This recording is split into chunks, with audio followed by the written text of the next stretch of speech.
Jesus tem uma ética claramente expressa na Escritura Sagrada, e o propósito dessas reflexões é olhar para a ética de Jesus e de alguma maneira tentar confrontar com a ética contemporânea.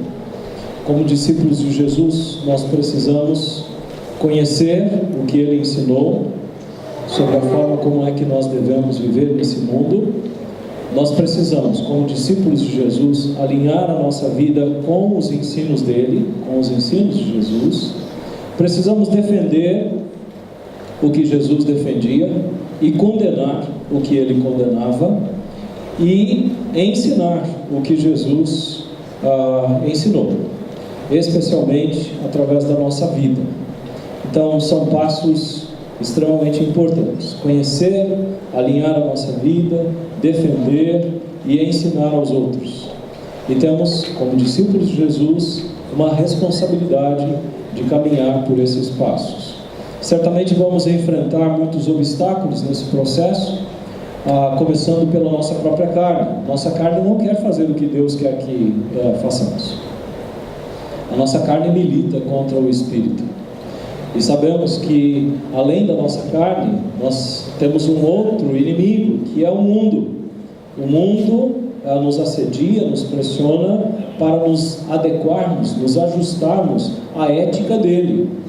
E sabemos também que há um arqui-inimigo, segundo as Escrituras Sagradas, se chama diabo, que quer que façamos, nós, seres humanos, ele quer que façamos exatamente o contrário da vontade de Deus. Então, não é uma coisa fácil, não é uma tarefa fácil esta de nos adequarmos à ética de Jesus. A pressão toda é para que nós nos adequemos, nos ajustemos à ética prevalecente, à ética do nosso presente século ou presente mundo. O tema que eu escolhi para conversar sobre a ética de Jesus hoje à noite é bens e recursos, ou seja, a pergunta que se levanta é como é que os discípulos de Jesus devem produzir e lidar com bens e recursos? E qual deve ser a forma de produzir e investir bens e recursos que chegam às nossas mãos? Bens e recursos chegam às nossas mãos. Então, como é que a gente tem, ou pode, ou deve, à luz da ética de Jesus, lidar com isso? Uma passagem onde nós encontramos Jesus falando sobre este assunto é Lucas capítulo 12. Eu peço que você abra na sua Bíblia, preferencialmente na sua Bíblia, porque depois nós vamos para além do verso 21 que está no boletim. Então, Lucas capítulo 12, versos 13 a 31. Inicialmente eu lerei até o verso 21 e depois, no segundo momento, os versos 22 a 31. Ok? Todos chegaram lá? Amém? Vou fazer a leitura. Alguém da multidão lhe disse: Mestre, dize a meu irmão que divida a herança comigo. Respondeu Jesus: Homem, quem me designou juiz ou árbitro entre vocês? Então lhes disse: Cuidado, fiquem de sobreaviso contra todo tipo de ganância. A vida de um homem não consiste na quantidade dos seus bens. Então lhes contou esta parábola. A terra de certo homem rico produziu muito bem. Ele pensou consigo mesmo: o que vou fazer? Não tenho onde armazenar minha colheita. Então disse: já sei o que vou fazer.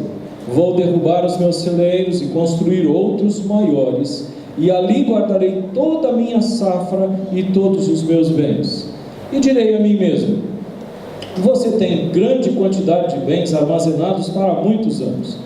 Descanse, coma, beba e alegre-se. Contudo, Deus lhe disse: insensato, esta mesma noite a vida lhe será exigida. Então, quem ficará com o que você preparou? Assim acontece com quem guarda para si riquezas, mas não é rico para com Deus.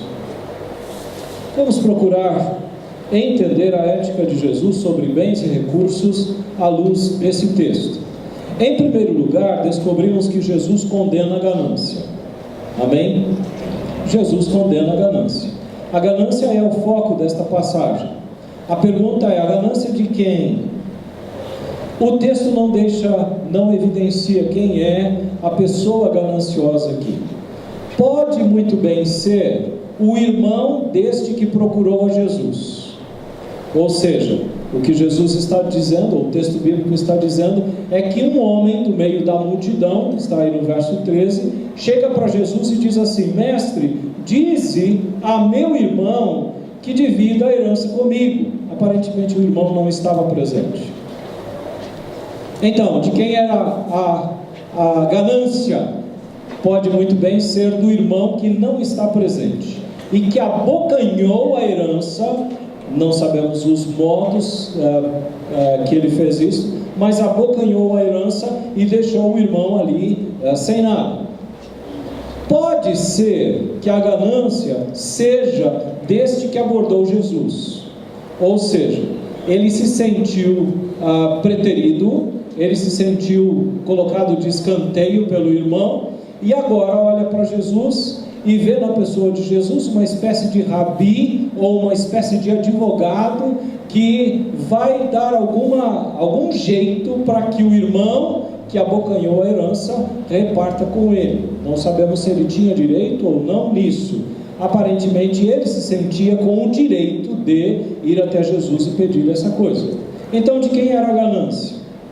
Não dá para saber se era do pedinte que está aqui ou do ausente que abocanhou a herança. Não dá para saber.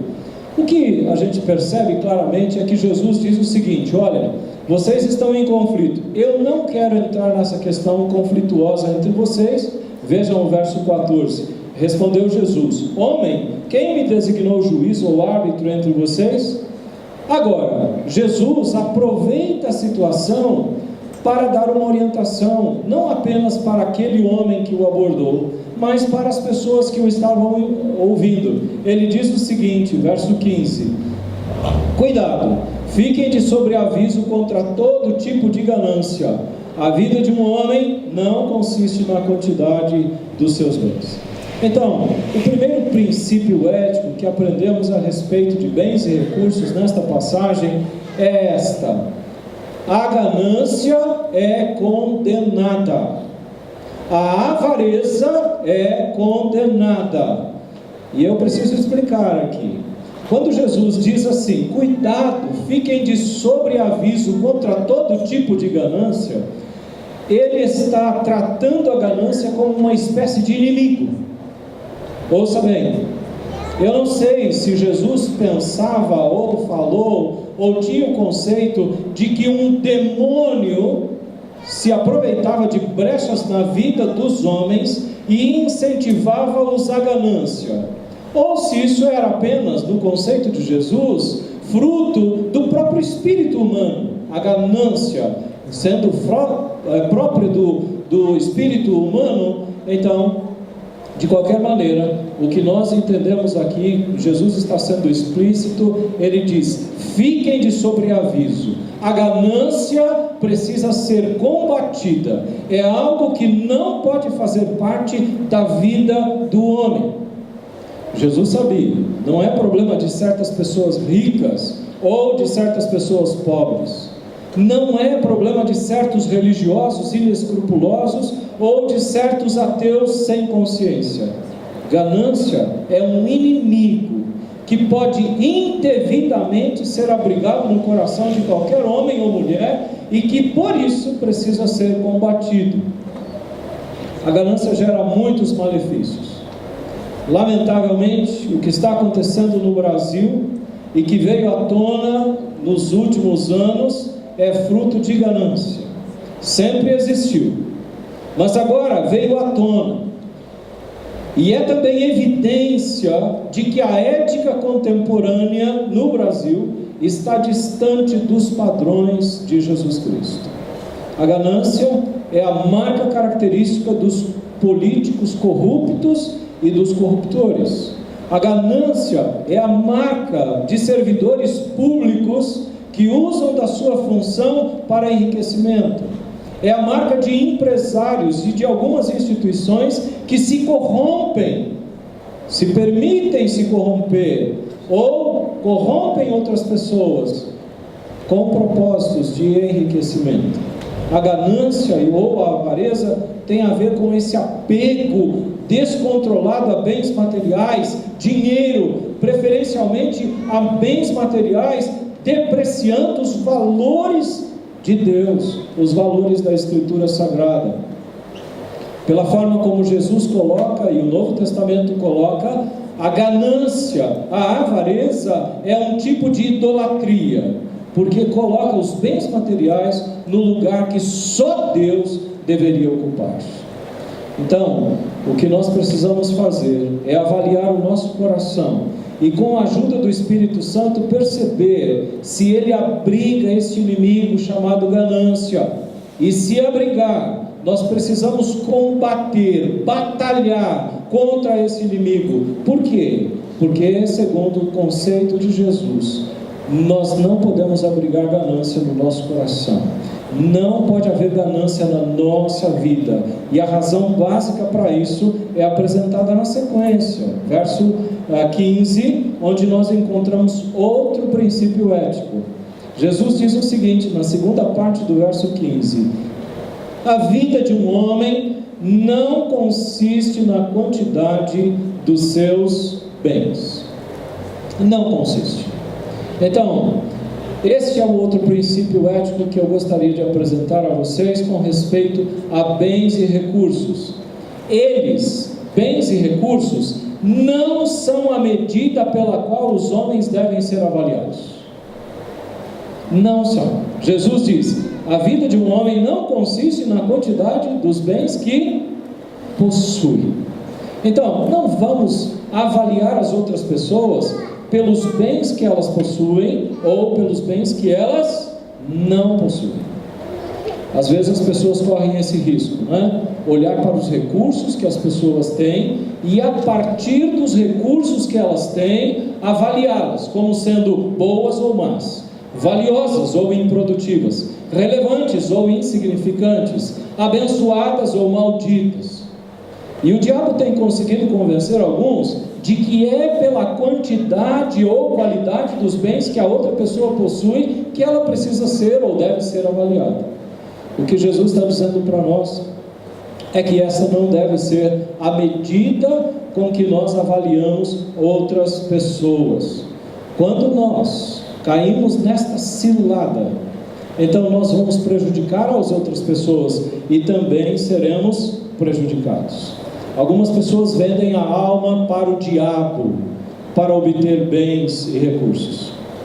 Aliás, se você for à Escritura Sagrada, perceberá que logo depois de Jesus ser tentado ou ser batizado, ele foi levado pelo Espírito para ser tentado lá no deserto. E uma das tentações que o diabo faz para ele é a seguinte: se você prostrado me adorar, eu te darei todos os reinos deste mundo. Qual era essa tentação? A tentação era a seguinte: olha, se você quer bens, se você quer poder, se você quer algo que vai te dar visibilidade nesse mundo, eu dou isso para você, se você se prostrar e me adorar. Jesus rejeitou a isso, graças a Deus, mas muita gente, quando ouve esse tipo de proposta do diabo, dá ouvidos a ele, porque quer bens, quer recursos para se projetar ainda mais.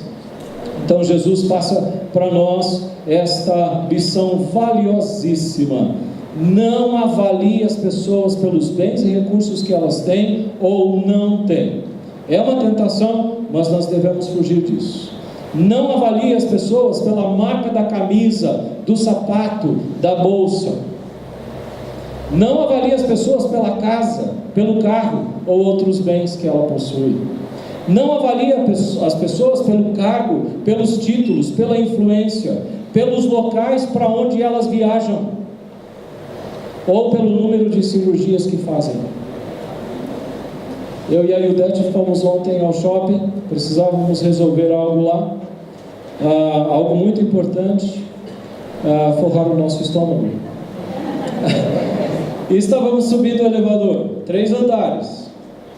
E tem gente que faz questão de que você ouça as conversas delas, né? Então o elevador encheu. Nós estávamos lá no fundo, fomos os primeiros a entrar, estávamos no fundo do elevador, mas duas jovenzinhas lá na porta, ligadas à porta, estavam conversando. E eu não pude deixar de ouvir uma dizendo para a outra: olha, eu vou procurar a médica tal para fazer a cirurgia tal. Você ouviu isso? Todo mundo do elevador ouviu, né? Então ela estava anunciando a cirurgia que ela ia fazer e a médica com quem ela ia fazer. Algumas pessoas hoje estão avaliando a si mesmas e avaliando a outras pessoas pelo número de cirurgias que estão fazendo. Hoje de manhã eu estava com uma camisa da Brooksfield. Se você for me avaliar pela camisa da Brooksfield, por favor me diga se você está me avaliando. Eu vou dizer assim: olha, na verdade você tem que avaliar a amizade que um irmão da igreja tem por mim, porque eu ganhei dele. Deu para entender?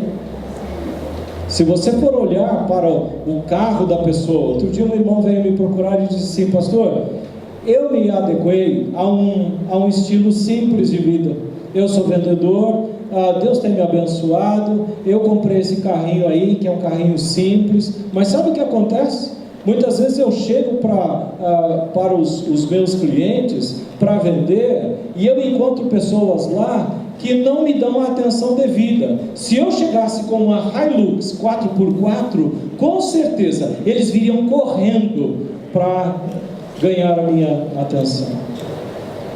Tem um irmão nosso que é representante de uma marca de TV bem famosa, e ele é muito comunicativo, ele é muito prestativo, e ele diz que ele na verdade treina os vendedores para vender essa marca de televisão na loja. E ele disse que estava numa dessas lojas certa vez e entrou um senhor de chinelo de dedo, e por ali alguns vendedores deram as costas e saíram, foram para outro canto.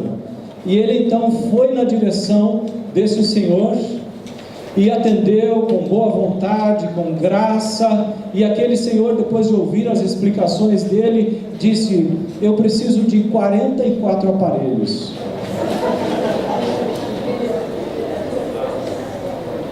Para quando? Eu vou levar agora.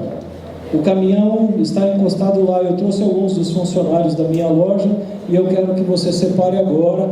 Vou ver se eu tenho no estoque. Depois ele compartilhou com os outros vendedores que ficaram. Imaginem vocês, se nós formos avaliar as pessoas pelo sapato que elas usam, pela roupa que elas usam, nós cometeremos injustiças terríveis. E se as pessoas forem nos avaliar assim também, nós cometeremos coisas ou erros abomináveis. Não vamos nos avaliar, é o que Jesus está dizendo para nós. Não vamos nos avaliar ou avaliar os homens a partir desta aparência, ou do que tem ou do que não tem, porque na ética do reino, todos nós somos iguais perante Deus. Esses dois princípios éticos, Jesus apresenta, versos 14 e 15, diretamente para aquele camarada que conversou com ele, né? Mas ele vai um pouco adiante. Esses dois princípios já alivia ou traz desafios enormes para nós. Mas para ilustrar esses dois princípios, Jesus contou uma parábola. E na parábola nós vamos aprender mais um princípio. Acompanhe, por favor, a leitura da parábola, versos 16 a 21. Então lhes contou esta parábola: a terra de certo homem rico produziu muito bem. Ele pensou consigo mesmo: o que vou fazer? Não tenho onde armazenar minha colheita. Então disse: já sei o que vou fazer. Vou derrubar os meus celeiros e construir outros maiores, e ali guardarei toda a minha safra e todos os meus bens. E direi a mim mesmo: você tem grande quantidade de bens armazenados para muitos anos. Descanse, coma, beba e alegre-se. Contudo Deus lhe disse: insensato, esta mesma noite a sua vida lhe será exigida, então quem ficará com o que você preparou? Assim acontece com quem guarda para si riquezas, mas não é rico para com Deus. À luz dessa parábola, meus irmãos, aliás, a parábola, ela é importantíssima pelo que ela afirma e pelo que ela não afirma. Por exemplo, a parábola, ou na parábola, nós não encontramos condenação de Jesus ao fato daquele homem ser rico. Você encontrou? Não. Então, um discípulo de Jesus pode ser rico? Claro que pode. O que Jesus está condenando aqui não é o fato daquele homem ser rico. Outra coisa, a parábola também não condena o fato desse homem administrar bem os seus bens e a sua fazenda produzir muito. Jesus não está condenando isso. Em outras palavras, para nós, servos de Jesus Cristo, nós podemos ser ricos, e se formos, se Deus der essa graça para nós, nós temos que administrar muito bem, a fim de que os bens que temos possam produzir outros mais. Agora, a parábola é clara em apontar o que é que Jesus condena. O que é que Jesus condena? O mau uso dos recursos. Então, qual é o princípio ético que nós podemos extrair daqui? O princípio ético é o seguinte: recursos que Deus coloca nas nossas mãos precisam ser usados para construirmos a nossa relação com Deus. Deu para perceber isso? Verso 21, dá uma olhada lá. Assim acontece com quem guarda para si riquezas, mas não é rico para com Deus. Ouça bem, se Deus coloca recursos e bens nas suas mãos, você precisa usar isso para estreitar o seu relacionamento com Deus.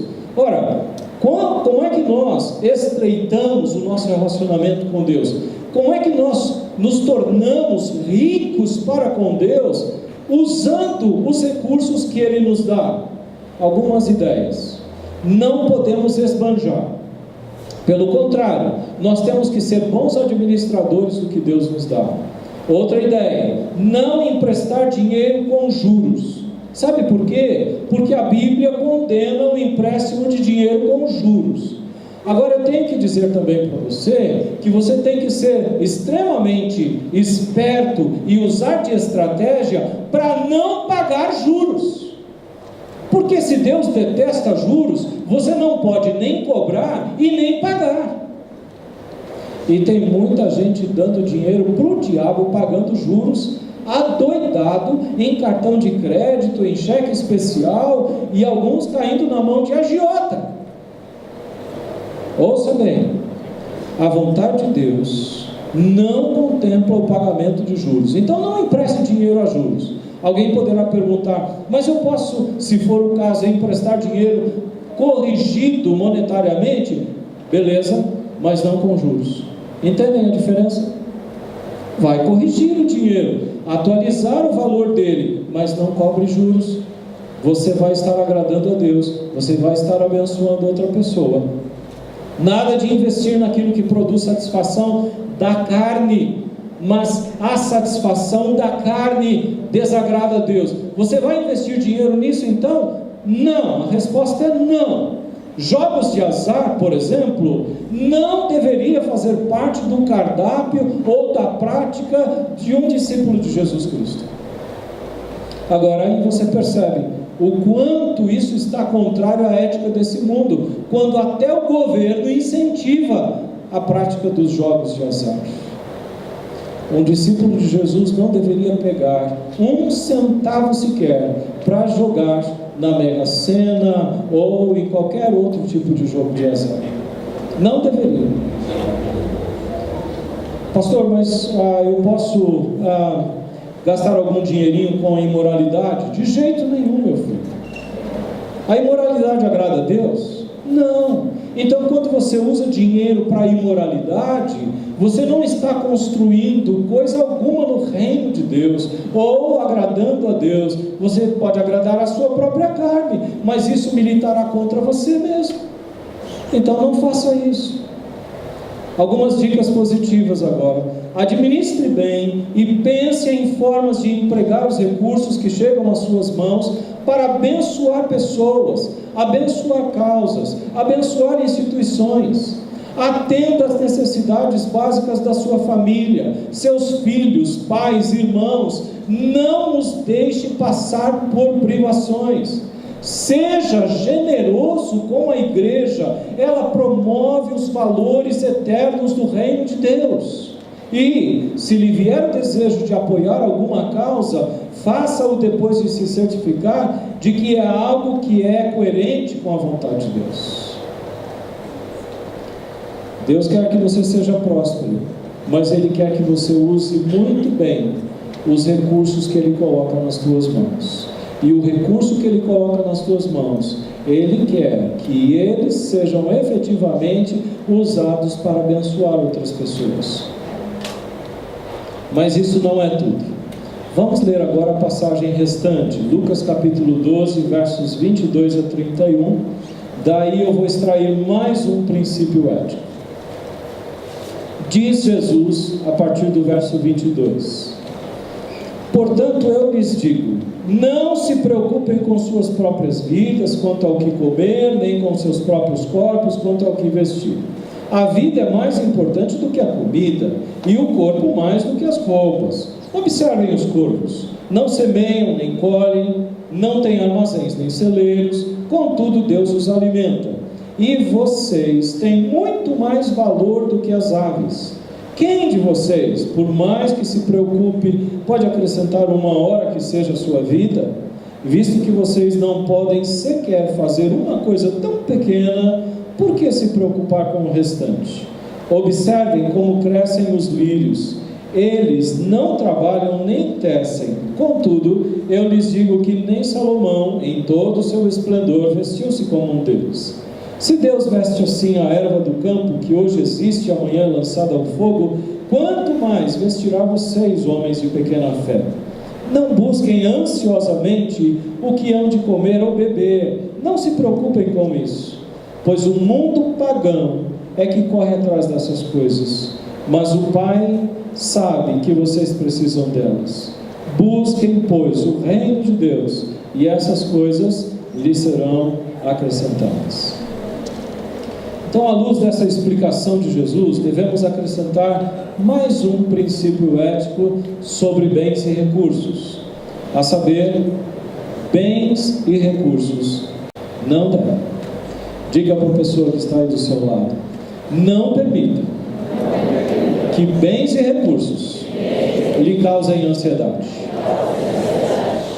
Ok? Vamos lá. Comida, bebida e vestimento. Isso é básico, não é?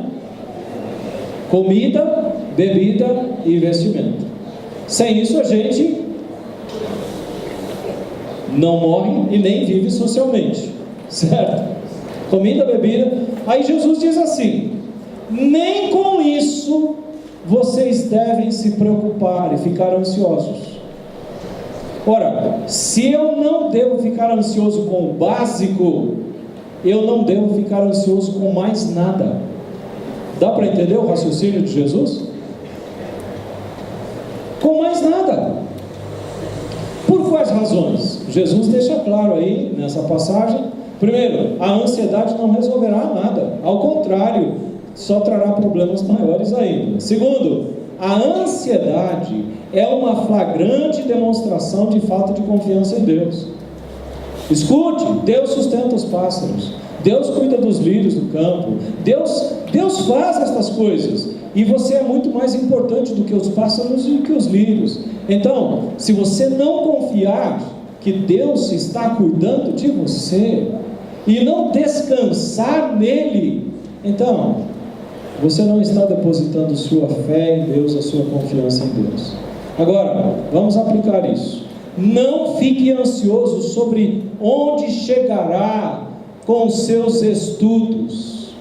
Só continue estudando e fazendo bem os seus estudos, mas não se deixe dominar se vai obter um MBA, se vai obter um PhD, se vai... Não fique ansioso com isso, apenas continue estudando.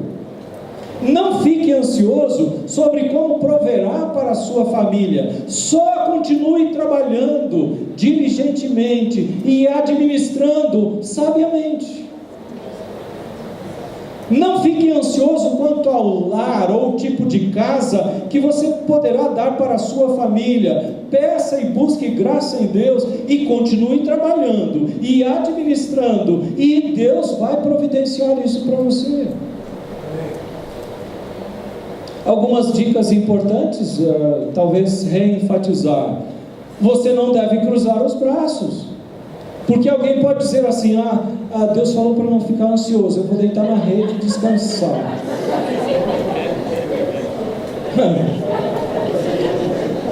Vai nessa, né? Essa piada é velha, mas eu gosto dela. Diz o Jeca, aquele camarada que não gosta de trabalhar: olha, quando me vem uma vontade doida de trabalhar, eu deito ali na rede e espero ela passar. Não faça isso. Não cruze os seus braços, não faça corpo mole. Continue estudando, continue trabalhando, seja diligente em colocar as mãos para fazer algo, seja como um empreendedor, seja como um funcionário, seja diligente, mas não se deixe dominar pela ansiedade, porque a ansiedade não deve fazer parte da vida, do cardápio do cristão. Agora, você consegue perceber quanto o ensino de Jesus está distante da ética praticada por esse mundo. A ética desse mundo está falando de ganância, a ética desse mundo está falando de lei do Gerson, de levar vantagem em todas as coisas, de passar o outro para trás, de corromper, de ser corrompido. Nós não temos nada a ver com a ética desse mundo, ou não deveríamos. Não deveríamos. Porque se você é um discípulo de Jesus, quem é que você deve ouvir? Se você é um discípulo de Jesus, quem você deve imitar? Se você é um discípulo de Jesus, de quem é a ética que você deve defender e praticar? Deu para entender? Eu não quero acrescentar mais nada, porém reforçar um dos princípios que aparece no verso 31. Dê uma olhada aí no verso 31. Busquem, vamos ler juntos? Busquem, pois,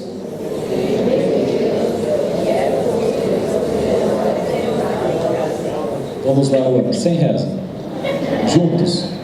Busquem, pois, o reino de Deus, e estas coisas lhes serão acrescentadas. Meus queridos, minhas queridas, me parece que esta é a chave para nós lidarmos bem com a questão de bens e recursos. Qual é a chave? Buscar o reino de Deus. O tempo todo. Alguém pode pensar assim: vou buscar o reino de Deus, domingo, 9 horas da manhã. Vou buscar o reino de Deus, quarta ou quinta-feira, na reunião de oração.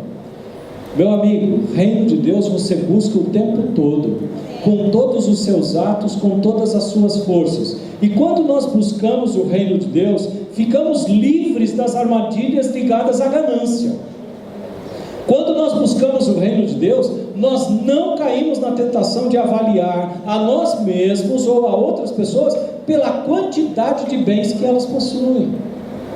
Quando nós buscamos o reino de Deus, nós construímos uma boa relação com Deus, porque estamos preocupados com o que Ele pensa e em praticar o que Ele pensa. Quando buscamos o reino de Deus, a ansiedade perde espaço, uma vez que os céus ditam a nossa agenda.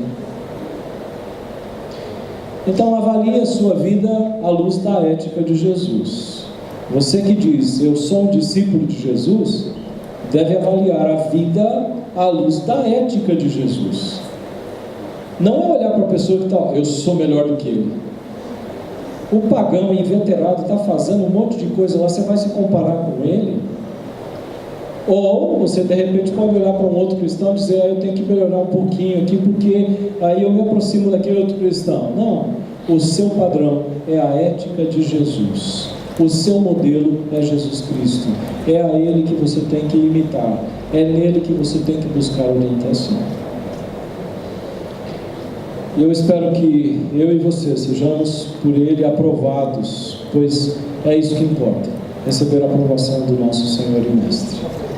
Curva a sua cabeça, vamos orar.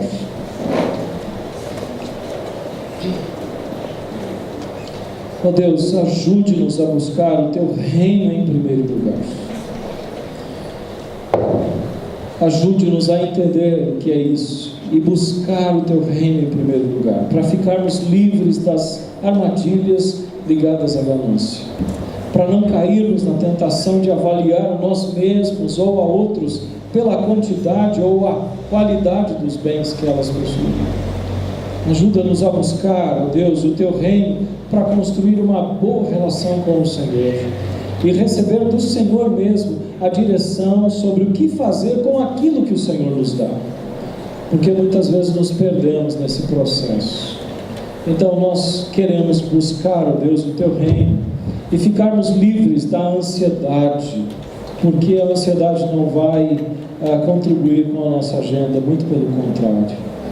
Abençoa, Deus, cada uma destes que o Senhor trouxe aqui esta noite, e que ao ouvir sobre essas questões possam realmente olhar para dentro de si e tentar perceber, ó Deus, o que é que tem que ser melhorado, aquilo que tem que ser corrigido, aquilo que tem que ser colocado, ó Deus, em linha, em coerência com a Tua palavra. Ó Deus, seja o nosso guia, seja o nosso protetor nesse processo, em nome de Jesus. Amém.